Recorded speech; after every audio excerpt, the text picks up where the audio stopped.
Sports in the city. Sports in the city. We keeping it gritty with that sports in the city. Welcome to Sports in the City, live from the arena, from the East Coast to the West Coast, from the North to the South. There's a sports in the city. Wherever you're tuning in from, thanks for tuning in. Hit up that chat, get at us, hit that like, share, and subscribe on Facebook, that YouTube live. I'm your sports G, Reed Richards, along with my partner in crime, BK Ty. Salute, salute. Shouts out to the sports world out there. Salute to the 757. Salute to the 718. Definitely, man. We're back in Sports in the City, live from the arena, my G. What's the deal, bro? I'm good, Famo. Another week, man. You know, we getting closer and closer to that sports equinox, you know, where you have all four major sports going on at once.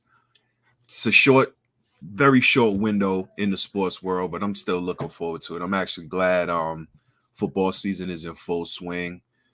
Baseball season playoffs are in full swing right now. That's the most exciting time for MLB to me anyway.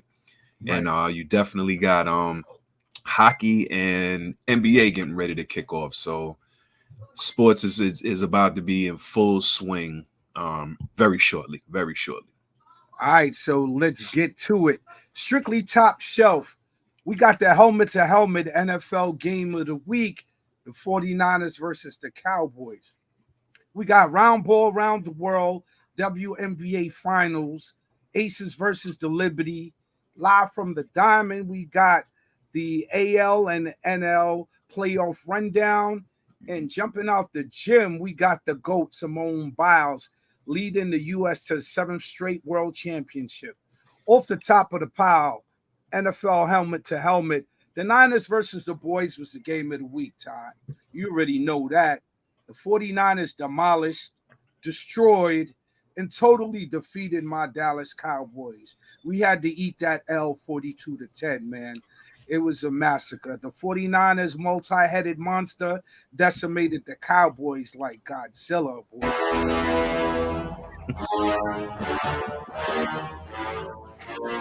Yeah, it was supposed to be the game of the week, but yeah. Hold like on, I told you, it ain't done yet. Godzilla, man. They I need the full effect of that. Logic. I need the full effect of that.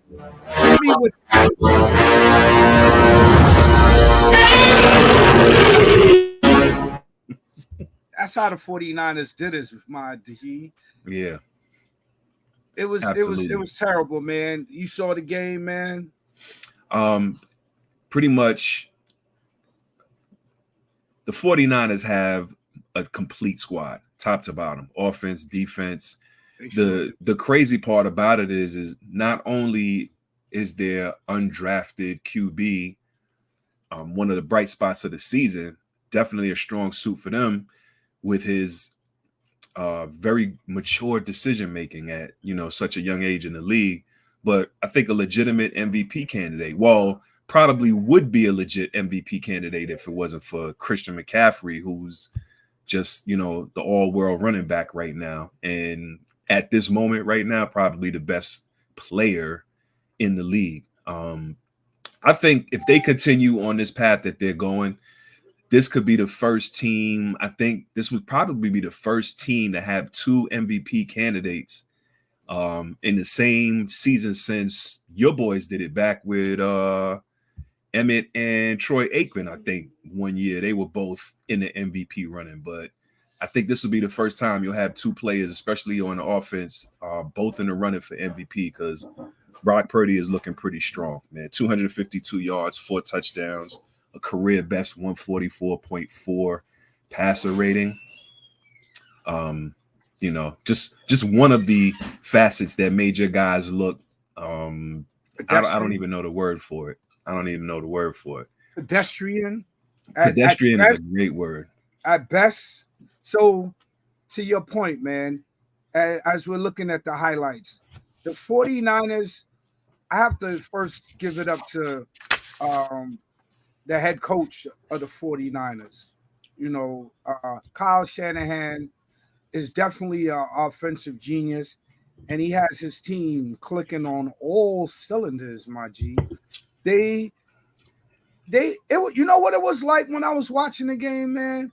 Like Kyle Shanahan was playing Madden and just killing. It's like he was playing a playing video Madden game, on rookie mode.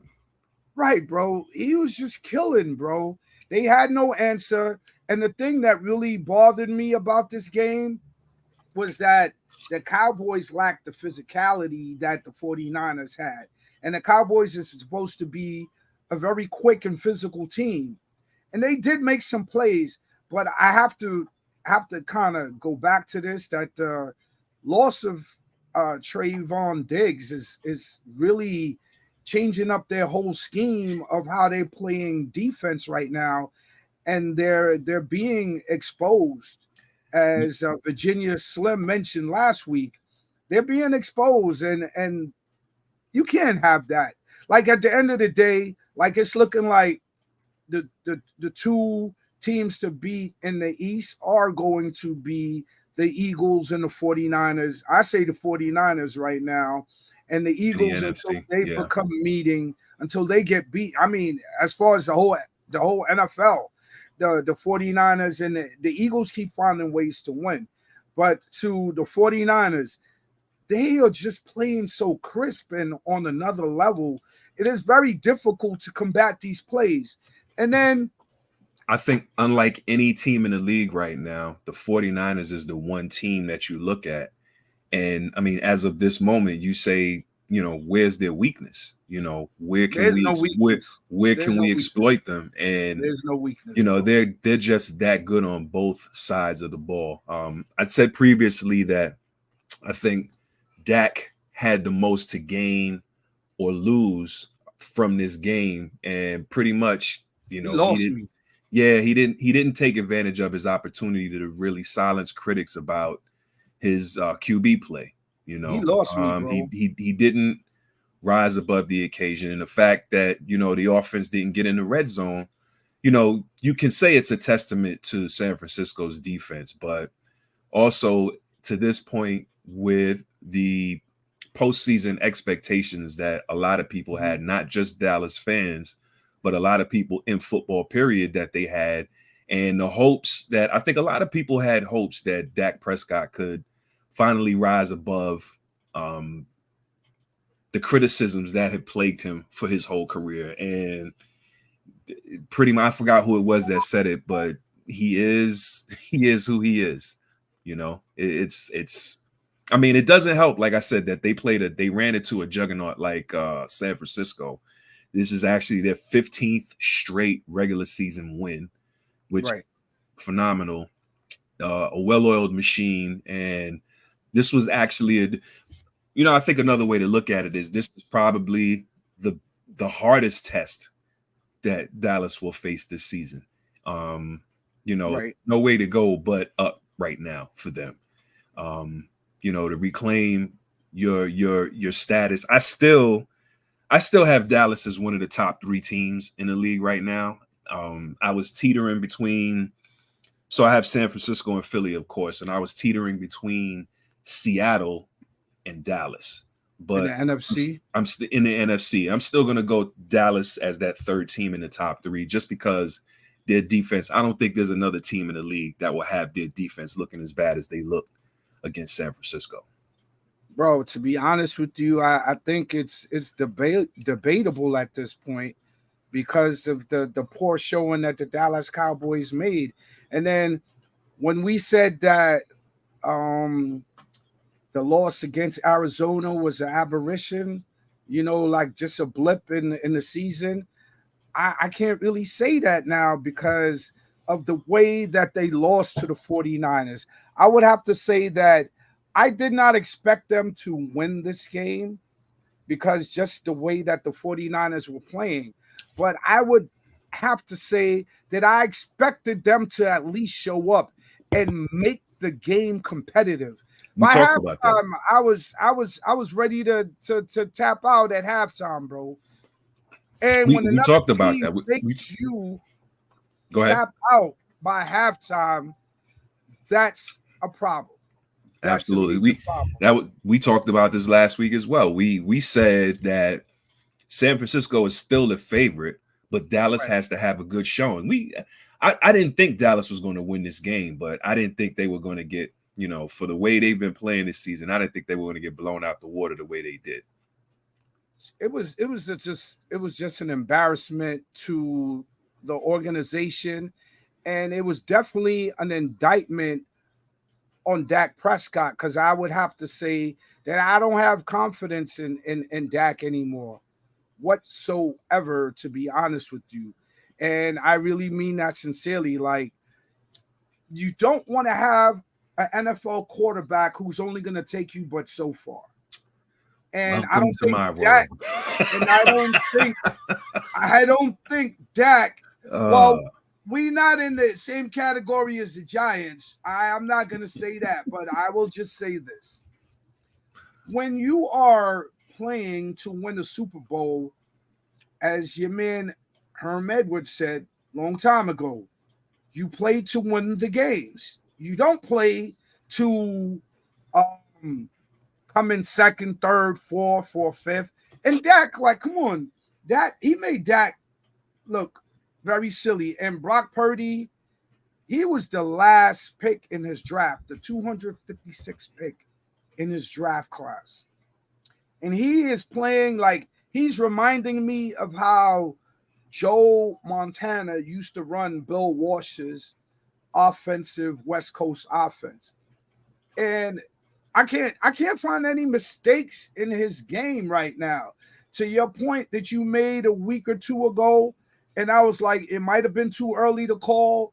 But now, after seeing him continue to play and progress throughout the season, and the way that he picked apart the Dallas Cowboys defense, who's supposed to be top 5, I have to give Brock Purdy his props. The boy is balling out of control. And Jerry Jones's comments did not help the situation at all. you know, Saying, I always say that. I mean, the saying is football, basketball, baseball, whatever. They're team sports.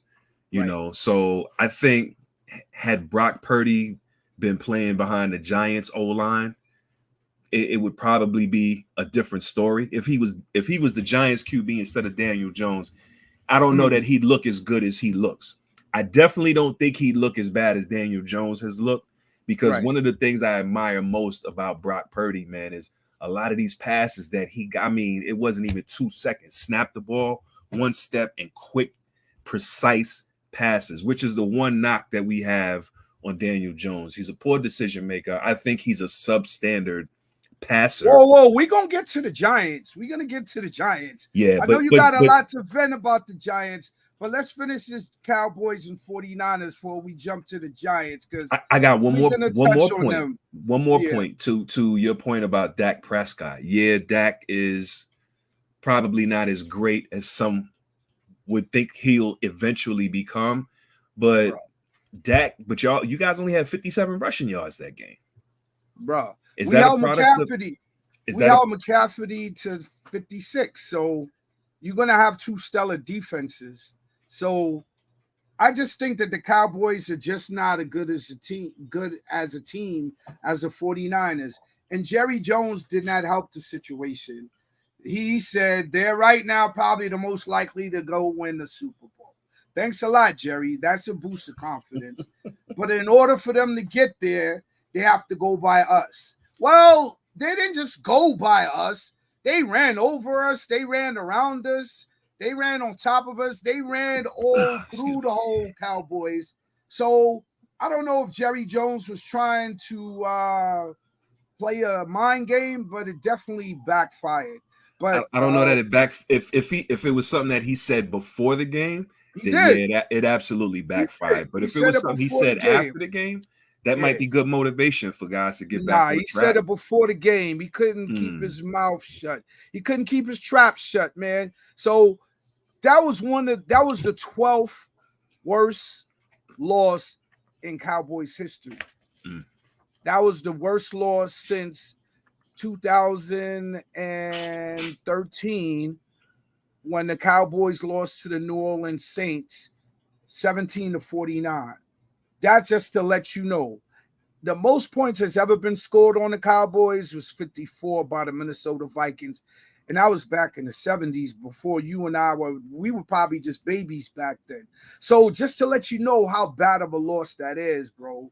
That was not a good loss that was not, as you say, a hard pill to swallow, man. That was like castor oil, bro. You know, so sure. But definitely, like I said, what else we've been on the going receiving around end the of one of league? those too, a couple of those. So I Yeah. definitely know how you feel, bro. Yeah, man. So rounding out the rest of the weekend of NFL helmet to helmet, your man Justin Fields had another 4-touchdown game, and he led the Bears to a 40-20 victory over the Commanders, who are losing momentum and having some coaching issues.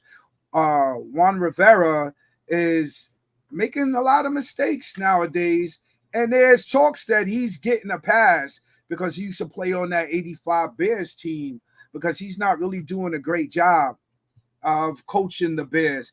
But I'm glad to see Justin Fields have another great day. This is second straight week throwing 4 touchdowns. So I'm glad to see the youngster come around, because I don't like to see black quarterbacks struggle, because then the first thing that they bring up is, oh, they can't pass the litmus test. They can't make reads. They're not as intelligent. And I don't want to hear about all of that when you're talking about a black quarterback, because when it's a white quarterback, that's not the points that they bring up. They bring up every other point besides their intelligence. So yeah. I'm glad for Justin Fields. Unfortunately, there's definitely an all too high, not even invisible double standard in the NFL as it relates to coaching. You think it's invisible? No, I said anything but invisible. Oh, okay. It's a highly visible, you know, like one of the worst kept secrets, so to speak, that there's definitely a double standard in the NFL as it relates to quarterbacks and head coaches. You know, hopefully that stigma I don't think it'll ever go away, but it'll really just take somebody experiencing a great deal of success to kind of lessen the sting of that reality, shall we say. And Eric Bieniemy is actually in a pretty good position right now in that regard, because if they decide to get rid of Rivera because of underperformance by Washington, Bieniemy is already lined up to step right in. I'd find it hard for Washington to deny Bieniemy yet another opportunity for a head coaching position. Remember, Daniel Snyder used to be the owner of the Redskins. Mm-hmm. I don't see them changing that culture overnight so quickly over there in DC, but I will say that they do have new ownership, so everything is about to change, or is slowly changing. The name, the ownership, and remember, they have a minority owner as a minority owner now. So Magic Johnson has to have some kind of influence, I think. Maybe not a major influence, but some type of input in those type of decisions. Hopefully, man, but you know, it's yet to be seen. Rounding out the rest of the scores of the games this past weekend, the Jaguars put it to the Bills 25-20 over there in London. The Falcons eked out a squeaker 21-19 versus the Texans. The Lions showed that they're a real deal, 42-24 over the Panthers. Even though the Panthers have not won a game this year, the Lions handled their business. The Colts put it on the Titans 23-16. The Titans are kind of weak this year also. The Dolphins put it on your Giants 31-16. We'll circle back and talk about that. The Saints, they blanked the Patriots 34-0. We got to talk about Bill Belichick, because he lost his mojo since Tom Brady has left him, you know, since that sports divorce has taken place. The Steelers found another way to win 17-10 over the Ravens, who you had in your top 5 last week. And the Eagles found another way to win 23-14 over the Rams. The Bengals bounced back Joe Burrow showed that he's still that dude, 34-20 over the Cardinals. The Jets, Zach Wilson, 31-21 over the Broncos in the Sean Payton versus Hackett Bowl. And the Chiefs handled their business against the Vikings 27-20. Ooh, and they I think they were gifted. They were gifted that opportunity, man.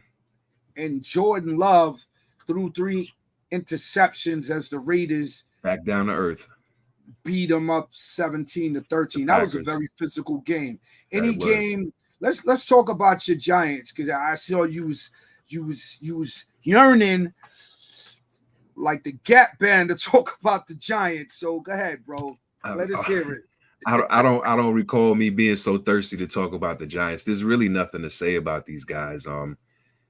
You absolutely have to take into account the poor offensive line play poor offensive line play and poor tackling, unfortunately, are two things that have become synonymous with the New York Giants, and it's very disparaging.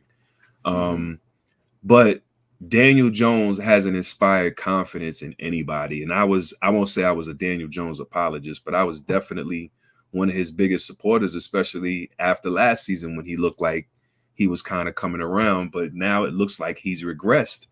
Because, I mean, I know the offensive line is garbage, but to my point about Brock Purdy making quick decisions with the ball, that's what Daniel Jones has to do. And sometimes he gets laser focused on one receiver and doesn't even look in any other direction until it's too late. We know the offensive line. Who's he looking at, though? I don't know. He's not hitting anybody. But the offensive line is so porous, he doesn't even have enough time to make any reads. He barely gets 2 or 3. He barely gets 2 or 3 read progression. But you want to know something? You know how you slow down the offensive line, the defensive line's effectiveness? The same way Brock Purdy did, man. Quick passes, quick decisions, get out of the pocket or step up into the pocket past the Russian defense. They held your boy Micah Parsons without a quarterback pressure the whole game, if I'm not mistaken. Definitely without a sack. So, there's ways to combat. But I don't think the Giants have the offensive line. It's easier said than done. The Giants don't have the offensive line to play out that game plan, because they had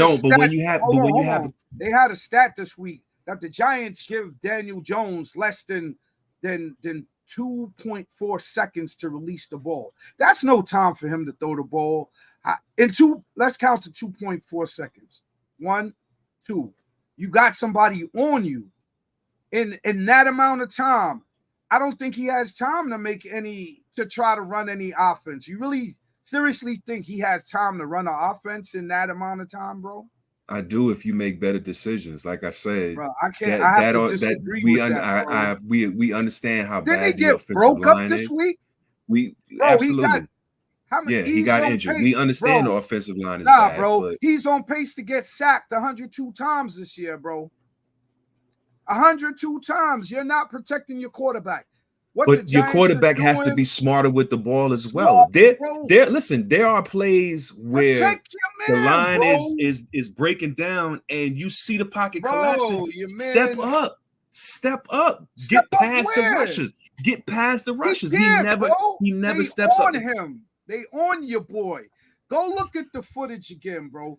They on him. Are you telling me to look at footage of it? You're telling me to look at footage of a Giants game? You're blaming Daniel Jones. What?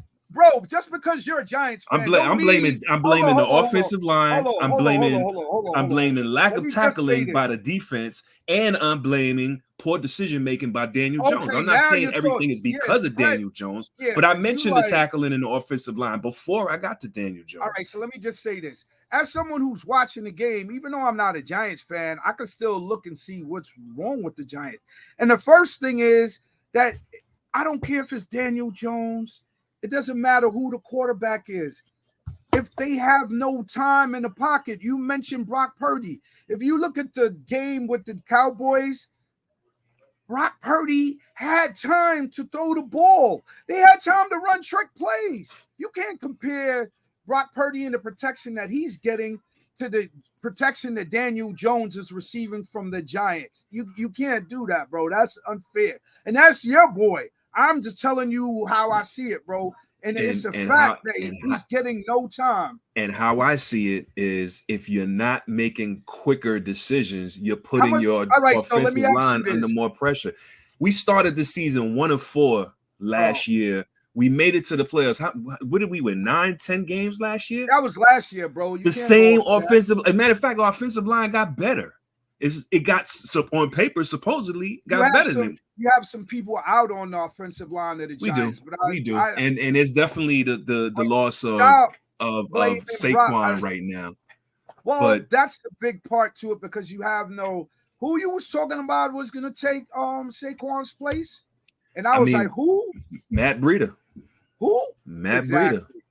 I'm not even a big Daniel Jones fan, but any quarterback, whether they're on the Giants, the 49ers, they need protection, bro. And counting the two and asking someone to run an offense in 2.5 seconds on every snap, when you got 250, 300-pound linemen and linebackers coming at you, and you got cornerbacks blitzing you, safeties blitzing you, then they knocked him out the game. Yep. What's the injury report on that? Something with his neck, from what I understand, and it's right. I won't say it's a reoccurring injury, but it's something that he injured previously last season. I think not last season, season before that. All right, so we're gonna get an update on Daniel Jones. Hopefully, he can come back and play in the upcoming game. We're gonna move on from the Giants because I know that's something near and dear to your heart. So the Jets have hope. Do the Jets stick with Zach Wilson? Does A-Rod make an impossible comeback? A-Rod is playing himself and insulting NFL fans, talking about coming back this season from an Achilles injury. It's an insult at 39 years old. It's not realistic, man. That's like you and your kid don't live with you, and you promise your kid, hey, I'm gonna come pick you up this weekend, and we're gonna go do whatever, what have you. And you have the kid waiting for you over the weekend and you never show up. That's a promise that he can't keep, man. I'm sorry. Number one, I don't think there's any. He can come back. Because you know what? Comparing it to a deadbeat dad not showing up for their kid, because at the end of the day, he is using some psychology, and we don't know what his recovery, because he said he was walking in a shoe in 10 days. So you and I can't really determine as far as him playing for the remainder of the season, being out for the remainder of the season. But from it's yet to be seen, it's highly improbable. I'll just say that. But I think he's trying to give the Giants hope so that the fan base could still stay interested.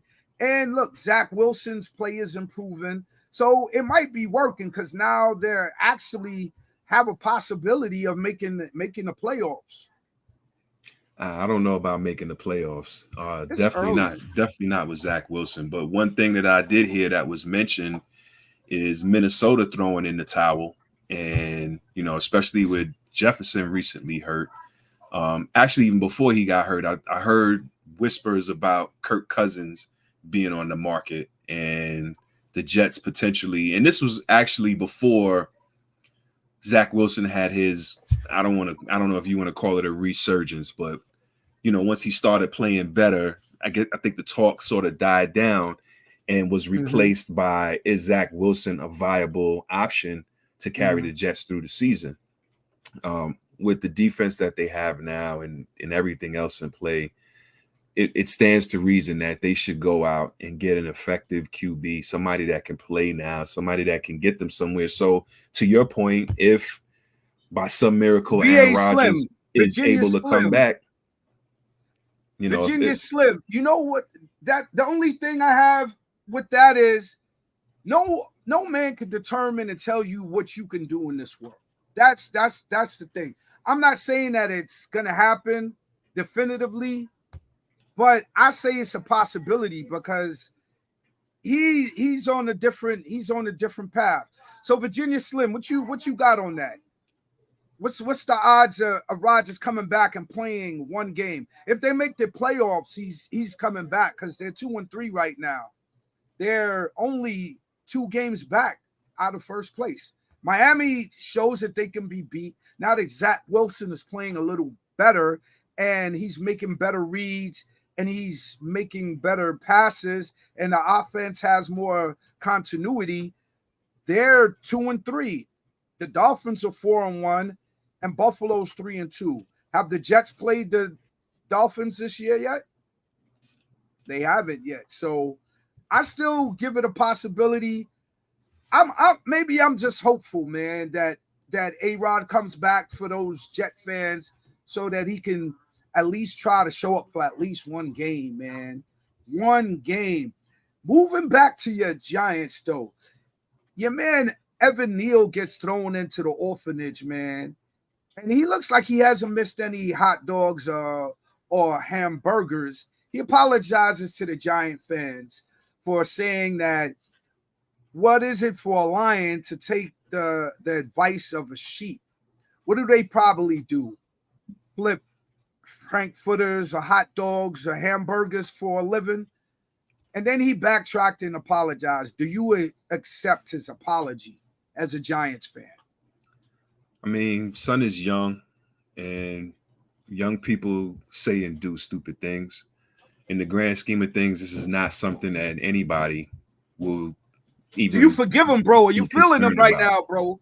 I don't. I mean, I don't have a problem. I put it this way: he should have apologized the same way he put out the initial statement. You said A-Rod was insulting the Jets fan base by saying he could possibly come back.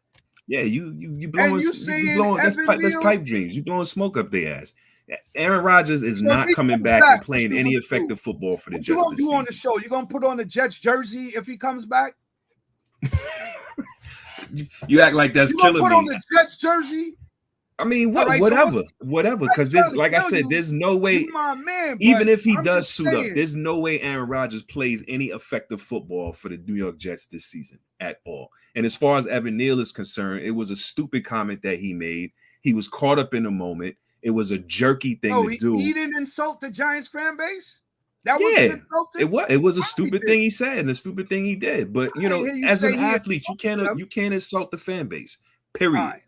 Unless the fan base disrespects your family or crosses the line, I can see that. But you're disrespecting people who are letting you know that you're performing poorly and you're throwing money in their face. That was a very assholey thing to do.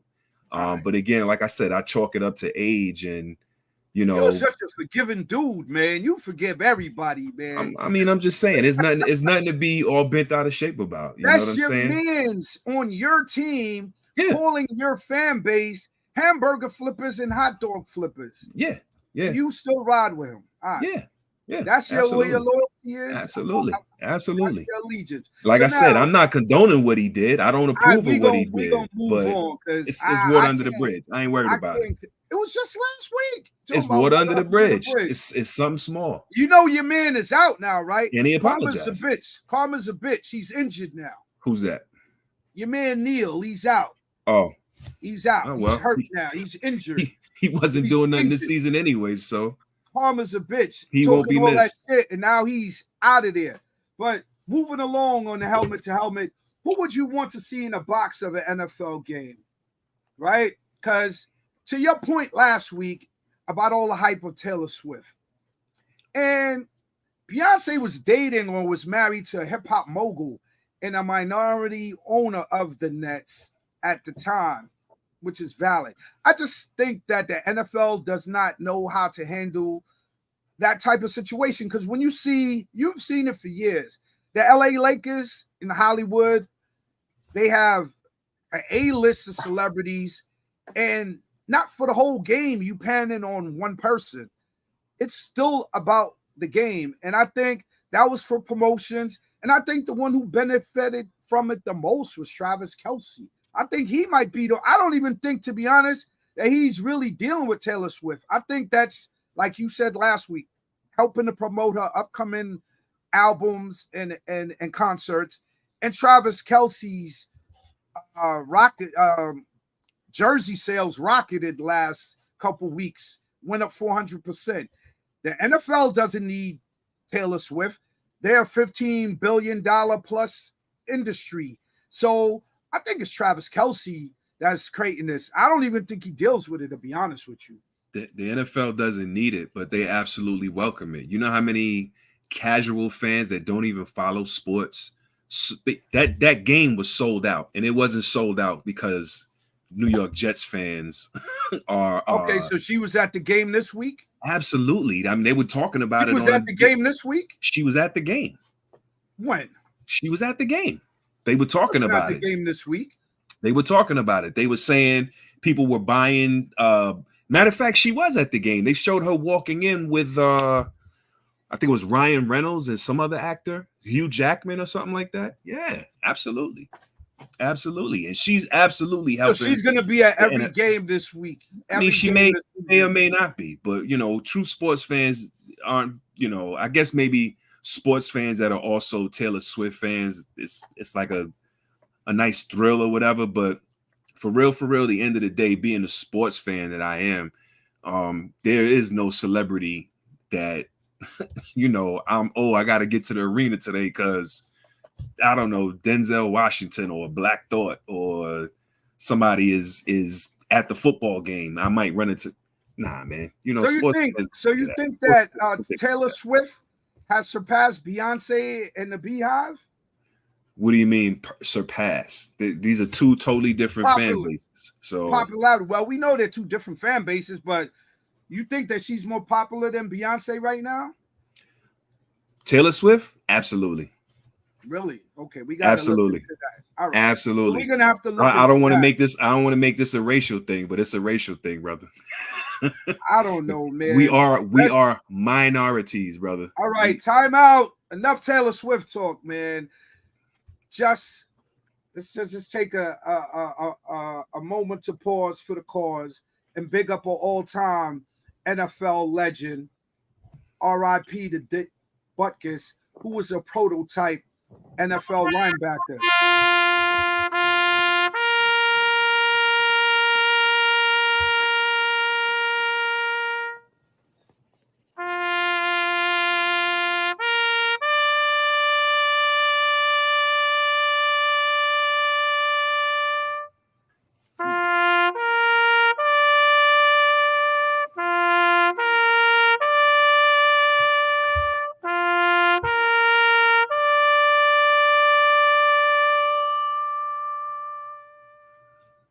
Yeah, man, big up.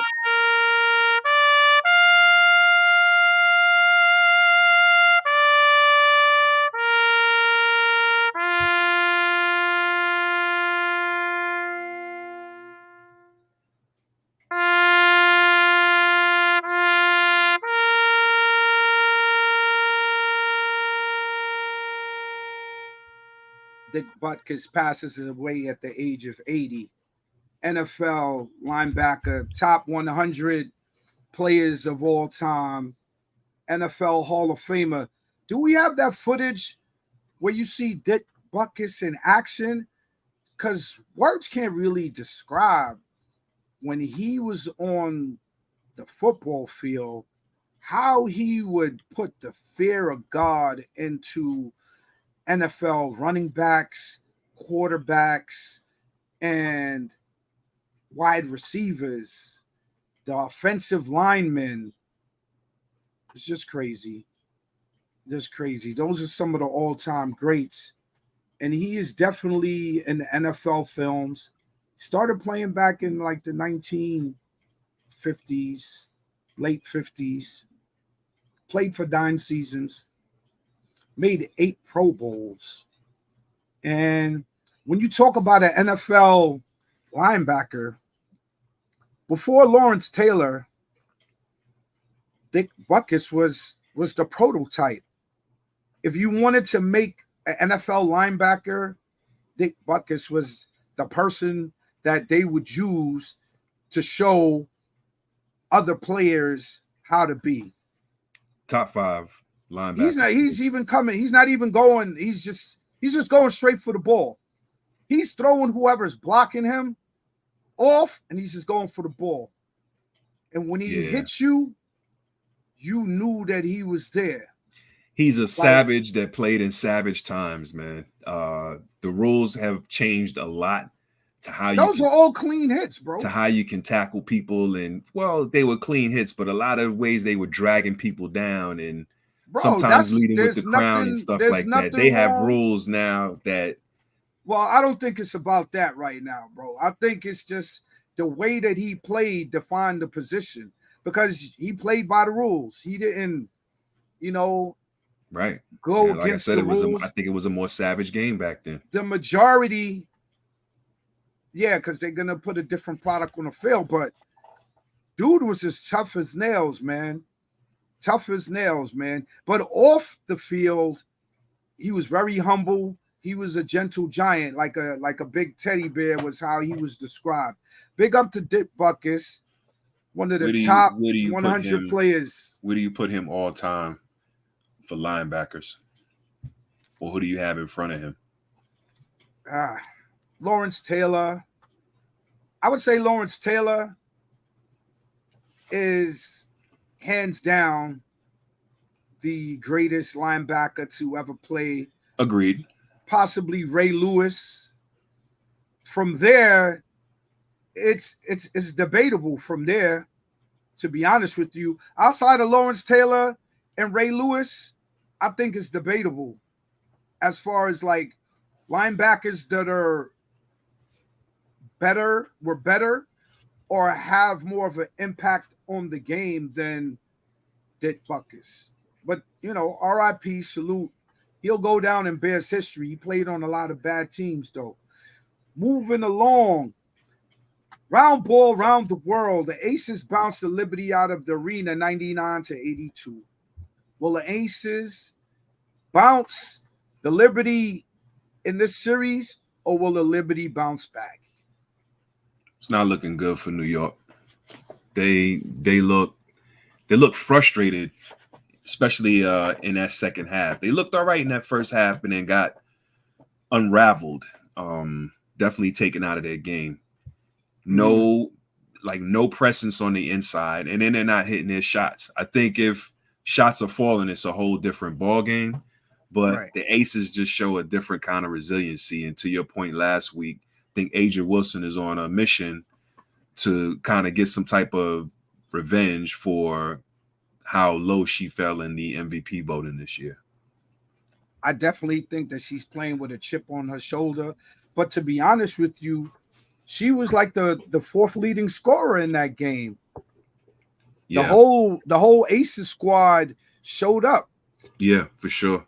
It's going to be a tough road for the Liberty. Like, forget what you did during the regular season. This is the postseason, and it's a whole different animal. So I think, it's looking right now, as tough as they played them in the first half of that game on the road and then came back and lost. I think they'll get a game at home, but I definitely think Las Vegas is gonna. I'm thinking a 3-1. 3-1. Yeah. Well, if the Aces continue to play the way that they played this past Sunday, Aja Wilson had 19 points on 7 of 11 shooting. Stokes played 22 minutes, but was just, pedestrian with her performance. Chelsea Gray dropped 20 for 6 of 13. Kelsey Plum dropped 26, and Young dropped 26. So they had a rounded attack. Yeah. Whereas the Liberty were kind of stagnated. Vandersloot only had 10, and they held Ionescu to 7 points. So they definitely have to pick that up, and they have to get their ball movement going. Yeah, definitely. Like I said, they got to get better guard play, man. They got to get more perimeter shots because they're not going to get nothing inside if they can't, make shots from the perimeter. They shot 31% from 3-point range. So that was one of the strengths of the Liberty during the regular season and during the playoffs. So when they don't shoot well from 3-point land, they definitely have a hard time. Live by the 3, die by the 3. Yeah, that's definitely it. So you said they're going down 3-1? I think so, man. I just think, man, how the Liberty played a great game that first half in that first game and, unraveled in the second half. I know the game was on the road and they'll probably do better at home, but the Aces are just as capable. I mean, I think if there's anybody that's capable of beating the Liberty at home, it's definitely Las Vegas. So we'll see. Especially Gotta after that bounce loss back. that they took against Connecticut at home. I'm like, come on, man. That's crazy. Yeah, but the Aces are a different animal. I don't even Right. think The Aces are not Connecticut. So yeah, they're not Connecticut. So like I said, the Liberty got their work cut out for them, man. They have to even up the series 1-1 because if they go down 0-2, I don't see them coming back from that. Yeah. Moving along, live from the Diamond, the AL and NL playoff rundown. The AL and the NL wild card was on fire this past weekend. The underdogs looking to take the chalk out the mix. The Rangers, Twin Phillies, Diamondbacks move on to divisional round. And I think baseball is going to a youth movement. So just to run down the scores over the weekend, I know you're not the baseball dude like I am, but did you get a chance to check out any of the games? I think I saw a little bit of the Baltimore game. That was about it, though. Not really any games that I see this weekend. Yeah, Baltimore. Well, to your point last week with the chalk, the Rangers, they bounced the Tampa Bay Rays in 2 games. The Twins prevailed, and they won their first series in like 21 years, bro. So that's definitely going to be an interesting series because they're tied up 1-1 with the Houston Astros. Yep. Baltimore is down 1 game, and actually Philadelphia is 1-1 with Atlanta, and the Dodgers is down 0-2. Dodgers is down 2. Yeah, Baltimore's down 2. They're trying to even up the series tonight. And the Dodgers are down 2 games to none right now. Their first 2 starters have like a 40-point ERA, which no team is going to win with your pitcher having a 40-point ERA. Right. By any stretch of the imagination. But I wanted to get into that play where the Braves outfielder, Harris, he ran 90 feet to retrieve a ball that was hit to center field. And then he doubled up Bryce Harper to end the game yesterday, which allowed the Braves to tie the series up 1-1. If not, they'd be down probably 0-2. Right. Which, if that was the case, they are definitely going to be in trouble because the Phillies knocked them out last year, and the Phillies are looking to repeat again. Yep. Do we have that clip of Harris making that catch in center field and doubling up Bryce Harper? Let's see if we could pull that up. That was an amazing play. It was an 8-5-3 double play, and it definitely was something I never saw. I never saw that in baseball, where somebody in center field runs 90 feet. He reminded me of Ken Griffey Jr. when he caught that ball. And then from there, he was able to get the ball back into the infield. And then the third baseman was backing up the play and doubled up Bryce Harper at first base. But Bryce Harper should know better. Like when the ball is hit to the outfield, until you see the ball drop, you do not round second base. Like he was rounding second base and going towards third base when the ball was caught. So when someone is throwing a baseball, it's going to travel faster than you can run. So they're going to be able to get the ball back into the infield faster than you can round the bases and get back to first base. And they doubled him up. Here we go. Check this out. So here goes Harris making a play. Incredible. Crazy. Then he throws the ball back into the infield. The third baseman backs the play up and guns him out at first. Harper, what a boneheaded play, man. That was a little league error right there, a little league mistake. And that's what cost the Phillies the game. Now, I understand you're a superstar athlete, But come on, you can't make mistakes like that. That play right there could come back to cost them.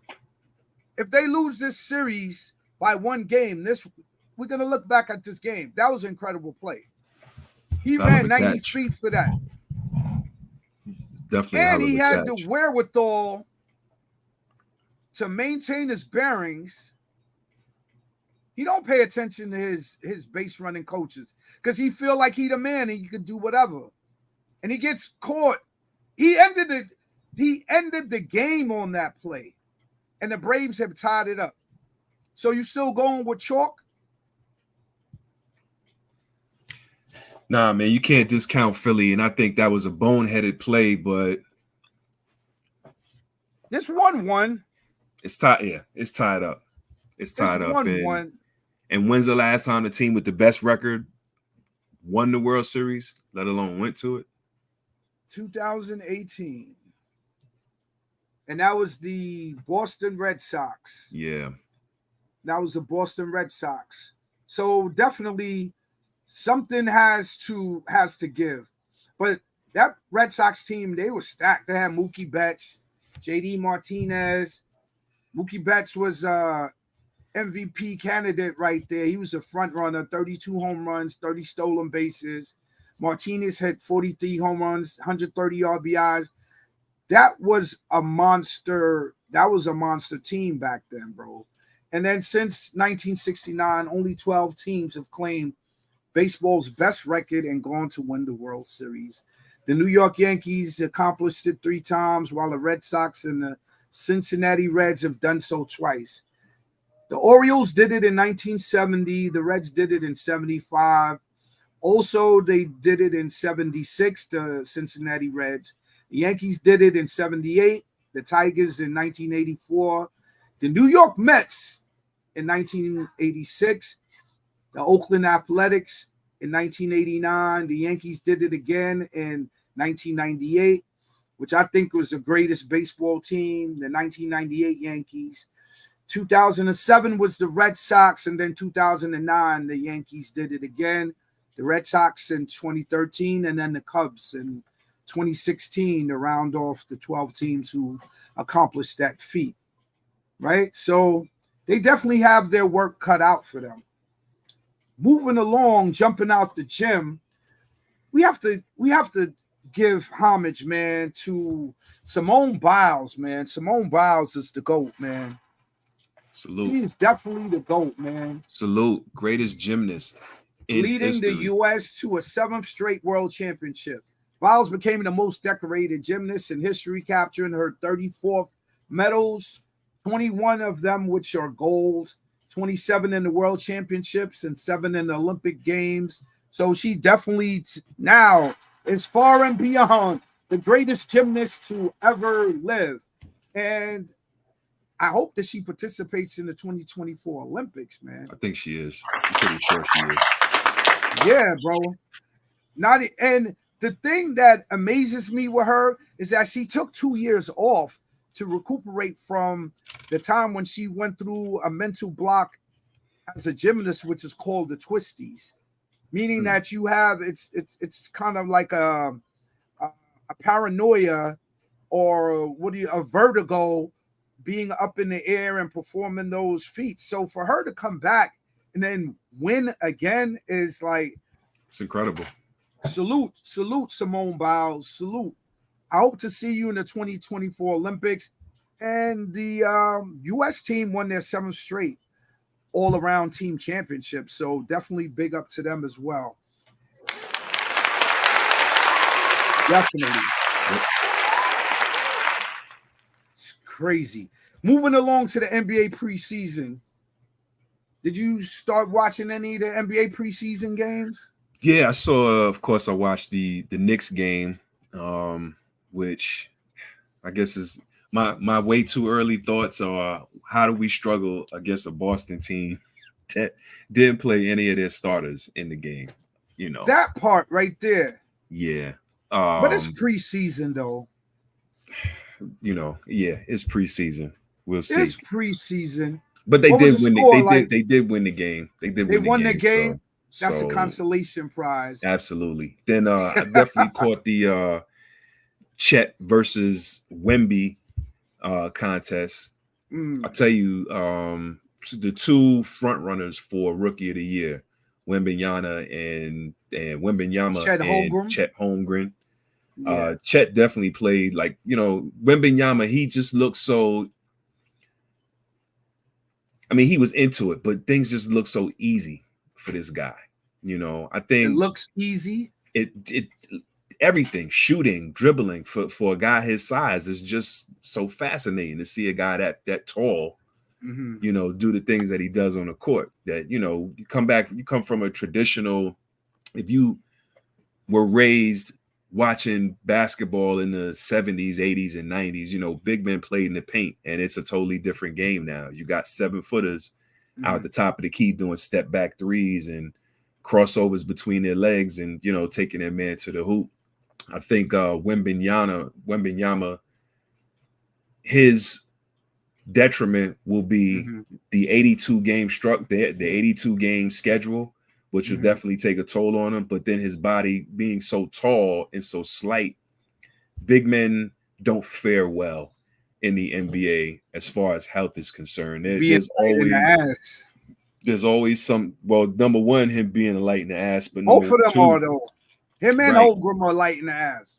Absolutely, but I think Chet right now is my dark horse for Rookie of the Year, only because he's had a season to soak up the NBA experience, even if he didn't play. He got a firsthand look at the game and little insights on how to play, moves, things of that nature. So I think he'll probably have the same issue to an extent that Wembanyama will have, as far as that schedule being what it is. They're gonna both have to put on weight. They're both gonna have to put on weight and some size, because the positions that they play, they're gonna have to bang, and they're getting banged around down in the post. Even though the game has evolved where 4 and 5 positions flex and stretch out the defense by shooting 3-pointers and running a high set pick and roll, but they're gonna have to get down in that box, and I think that's where they might have to improve on their game, because if they get checked or boxed out, they're gonna have problems dealing with grown men. Because what is Wemb? He's what, 18? 18 or 19? Yeah, he's young. They're both very fairly young. So it's gonna be an interesting season. Next week we're gonna cover the NBA preview for the upcoming season, so we're gonna touch on that next week.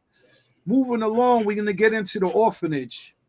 Your boy Bart Scott strikes again, man, and I just caught wind of this, but he has been known to say some boneheaded things on the air. The latest comments that he made was in regards to when Trayvon Diggs was injured, and he made a joke out of it, which I don't think was in good taste. I used to listen to Bart Scott when he first started on ESPN, and he used to fumble his words a lot. He used to say like every other word. He used to be like, well, I think the defense he's straightened that out. But now I think he carries himself in poor taste at times. And for him being a former player, I don't think that was, the wise thing to do. And he's kind of put his job in jeopardy a couple times. Can we pull up the footage of your man Bart Scott? Injury. A major blow for Dallas. And like Stephen A. always says, just wait. Something bad always happens. No, don't start that. Don't start that. Let me tell you. No. First of all, I wouldn't do that right now. In all seriousness, RC, This is a season-ending injury, so I'm certainly not going to joke about that with Trayvon Diggs, my brother. Respect. I got a lot of. Well, Micah Parsons heard that, and he responded on Twitter by saying this: WF. He old, hating ass, old head, lame as F. That's why I really don't like talking to dudes in the media. As a former player, you are lame as F, bro. just facts. Joking about a man trying to feed his family and building a legacy.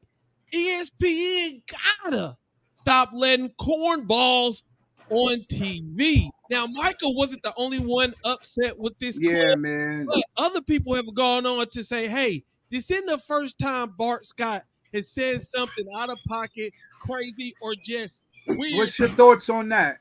Bart is I don't know, man. He's special. I'm not a fan of Bart Scott on the radio. Not really a fan of Bart Scott as an analyst. I like him better as an analyst, like on Get Up or First Take or one of those shows, as opposed to the radio. Because on the radio, man, he is just off the chain. Like there is no filter for this dude. Like I was listening to ESPN one day last week, and I think this dude spent like a good 5 minutes talking about male porn stars and porn stars that people grew up watching and stuff, and that was in response to the story from Tyreek Hill about he wants to be a porn star after he retires from football. And, you know, Bart Scott just ran with it. And you heard Alan Hahn nervously trying to rein Bart Scott in and kind of get off the subject. But, you know, I just always kind of found Bart a little over the top. I don't know, corny. Like he's one of those dudes, like if he tells a joke and gets a little chuckle, man, he's going to try and run that joke in the ground and milk every ounce out of it. And, you know, his insight, sometimes he has good insight, and there's times when he just needs to kind of rein it in a little bit. And sometimes you have these former athletes that I think, with the lack of a journalistic background, they opt instead for the shock jock approach. You know, kind of like Rodney Harrison did on Sunday night. He was talking to a defensive player, and he was trying to get the guy to go in on, I forgot who they were playing, but, you know, he was basically trying to bait the guy into saying something bad about the player. And you know, he was like, oh, come on, man, but he's trash, ain't he? You know, you weren't worried about him. And the player was like, no, he was like, you know, he's an NFL player. He was like, you know, we didn't think this was going to be an easy game by any stretch of the imagination. And, you know, that was really some clown stuff that Rodney Harrison did. And it's kind of the same line with Bart Scott. Like, I don't know if they're trying to be cute or trying to have personality or whatever, but there's ways to do things and there's ways to say things without being there's ways to. Yeah, bro. I think that's just him. He is. He's you know what, Bart plays too much. That's just him, man. Bart gets thrown in the orphanage he's in there along with your man Mel Tucker, your man Kevin Porter Jr. They're all in the orphanage, man. So Bart, man, get your act together, bro, before you out of a job over there at ESPN, man. I'm surprised I'm really surprised he survived those cuts, man. Definitely. For real. But that leads me to say that leads me to believe that a lot of those firings were based on what dudes were being paid. Because I can't imagine Bart Scott being one of the higher paid analysts over there at ESPN. Never know. We might have to look that up. So we're gonna move along from the orphanage and Bart Scott and the gang to reaching the summit. We're just gonna run down the games for this past weekend. Georgia beat Kentucky 51-13. So that ends the run for the Kentucky Wildcats. Michigan still ranked though. So yeah, they number 20, but they got beat. So that ends their unbeaten record. Right. Michigan rocked Minnesota 52-10. Texas got upset in the river game. What do they call that? The Red River game? Red River rivalry. Yeah, the Red River rivalry. Yeah. And Oklahoma beat them 34-30. So that was a good game. We're gonna have to see the standings come out. Ohio State maintained over Maryland 37-17. Florida State won out. USC beat Arizona. Notre Dame takes another L. Alabama maintains their position at number 11, beating Texas A&M. UCLA beats Washington State, which was an upset. North Carolina rocked Syracuse 40-7. I thought Syracuse was going to show up a little bit more. I thought they were going to have a better showing than that. Oregon State beat California 52-40. Ole Miss 27-20 over Arkansas. Georgia Tech upsets Miami 23-20. Mizzou gets beat by LSU 49-39. And Fresno State falls to Wyoming 24-19 in an upset. And Colorado and the Buffaloes have fallen out of the top 25. And that rounds out the summit of games from this week of college football. Any thoughts on these past slate of games for the college football? No. It's good to see, well, all of the teams in the top 10 undefeated except for Texas, who lost to Oklahoma. So that's understandable that they're still in the top 10. I mean, they lost to a top 5 team. So, but yeah, it's pretty much looking. It's looking how it's expected, I guess, so far right now. Yeah, man, we got a shout in the chat. When doesn't Stephen A troll? I think he's made a living off of being a troll, man. He trolls all the time. I think he's the biggest troll as far on sports talk. Whether you on the internet, the radio, TV, he's definitely I think only as it pertains to Dallas. I don't really see him doing the trolling stuff too much outside of. I mean, he goes overboard as it pertains. Oh yeah, he's the biggest Dallas troll. He's the biggest Dallas troll, yeah. In I think in the world, man. But yeah, that would be interesting. BK ties top 5. Could you fix your tie just a little bit right there? Dan Orlovsky, the back of the tie sticking out, just even out. You be messing with Orlovsky for what? I'm just trying to help you out. Because he's a better analyst than him, so he tried to get at him. By the way, let me tell y'all. Molly's fine. God damn. It's gonna be a nice. I think the thing with Stephen A is he's a basketball guy, and when you have a show. And he's smart to surround himself with so many NFL people. You have your NFL opinion, and then you let the experts give their points of views, and you can either agree or disagree. He's definitely a basketball guy, and I don't even think he's as plugged in to the NBA as he used to be.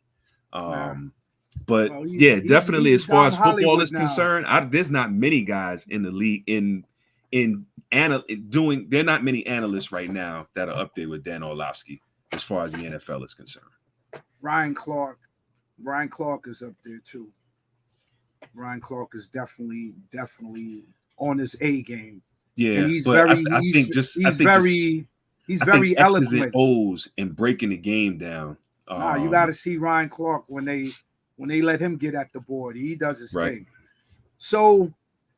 Rounding out the show, it's been one hell of a ride this week, man. So we're going to round out today's episode of Sports in the City live from the arena with BK Ty's Top 5. Take it away, Ty. Yes, indeed. Today we have the top 5 highest grossing sports movies.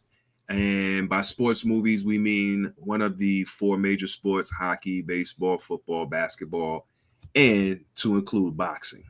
Now, before we go any further, technically, the actual highest grossing movie that had anything to do with sports is the Cars movie, the animated movie by Pixar.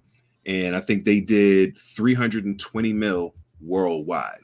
The only reason that one didn't make the list is because it's animated and there are actually no live people in it. So this one is centered on live actors, either actors portraying athletes or athletes that are in movies.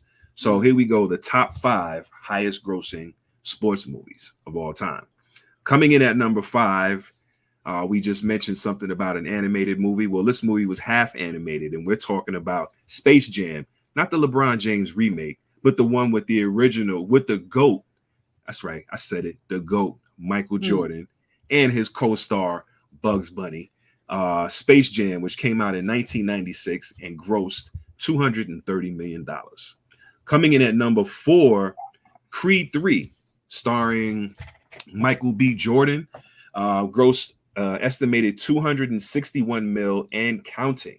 And this movie came out just last year in 2022. So it's definitely not out of the realm of possibility that if we revisit this list a year from now, Creed 3 absolutely might be a little higher. Coming in at number 3, we have Show Me the Money with Jerry Maguire at 278 million. This movie came out in 1996, starring Cuba Gooding Jr. and what's the guy's name? He does all of these great Mission Impossible movies, and Tom Cruise. That guy is something phenomenal. He played an incredible role in that movie. Jerry Maguire, 278 million. Show me the money. Show me the money. And show me the money, Jerry. Coming in at number 2, we have Rocky IV at $300 million, which came out in 1985. Rocky IV, for those of you that don't remember, is the one with Ivan Drago, the guy that killed Rocky's best friend, Apollo Creed. Rocky vowed vengeance, even at the objection of his wife, who felt that he was going to Russia to not only get his ass kicked, but he was going to die. She didn't have any faith in him, and Rocky went out there and did his thing. And this makes Rocky IV the number 2 grossing sports movie of all time, and actually my favorite Rocky movie as well. And coming in at number 1, this movie doubles as a sports movie and also a robbery movie, because coming in at number 1 is The Blind Side at $309 million, which came out in 2009, starring Quentin Aaron as NFL player, Baltimore Ravens offensive lineman Mike Oher, and Sandra Bullock, as Leanne Toohey, who everyone assumed was his adopted mother, but they really didn't adopt him. They just filed for conservatorship so that they control his money, because they knew this guy was going out to be a very successful NFL player one day. Like, so there you have it. Number 5, Space Jam. Number 4, Creed 3. Number 3, Jerry Maguire. Number 2, Rocky IV. And coming in at number 1, the highest grossing sports movie of all time at $309 million and counting, is The Blind Side. And that's BK Ty's top 5 for today. So let me ask you a question. You don't count any of the Fast and Furious? You don't count that as a sports movie? No. So race car driving isn't a sport to you? It is, but I don't know if you remember in the beginning, I preempted this by saying these are my top 5 sports movies that deal with the 4 major sports: football, baseball, basketball, hockey, and or boxing. So that was why Cars didn't make it, which was actually about racing, which is a sport. And I think that movie grossed 320 mil. So that would make Pixar's Cars the highest grossing sports movie of all time. But there were no live actors in the movie. So that was the only thing. That was the only reason I didn't include that on the list. Because I think a lot of people down south would beg to differ with your partner that race car driving is definitely a sport. All right, man. Good list, bro. Good list, man. Any last thoughts before we get up out of here, man? Yeah, I want to say to Logic, and my top 5 rappers are Dylon, and Dylon. Y'all Logic and friends say, yo, cool runnings. Yes, star. Yeah, man. Definitely big up to Brooklyn. Definitely big up to sports in the city. Wherever you at, live from the arena, whether you from the East Coast, the West Coast, the North or the South, you in that sports bar, man. Hit us up on the chat, man. YouTube Live, Facebook Live. Don't forget, like, subscribe. Hit the notification button, let you know when we do another podcast, another stream. We appreciate all the support. Shouts out to the iRant Network, the Ranters Union. Big up to Logic. Once again, big up to 757. Shouts out to NYC. Enough love. Right. Everybody that's hitting us up on the chat, appreciate the love and the support. Thank you, man. We're going to try to make it better every week, man. Sports in the City, live from the arena, man. Big up to you, BK Ty. Any given Sunday, Mills Lane, I feel you. Days of Thunder, Creed. But I think he was saying the most gruesome movies. Mills, are those your favorites? Mills. I'm gonna do another top 5 of my favorite sports movies, but the ones that I gave the top 5 for are the movies that have made the most money, sports movies that have made the most money. But yeah, as far as Fast and Furious favorites are concerned, yeah, we didn't even touch. Okay, definitely. Thanks for tuning in, Mills. Virginia Slim on the check-in. Ja Logic. You know what time it is, man. Let's go. Salute. Sports in the City.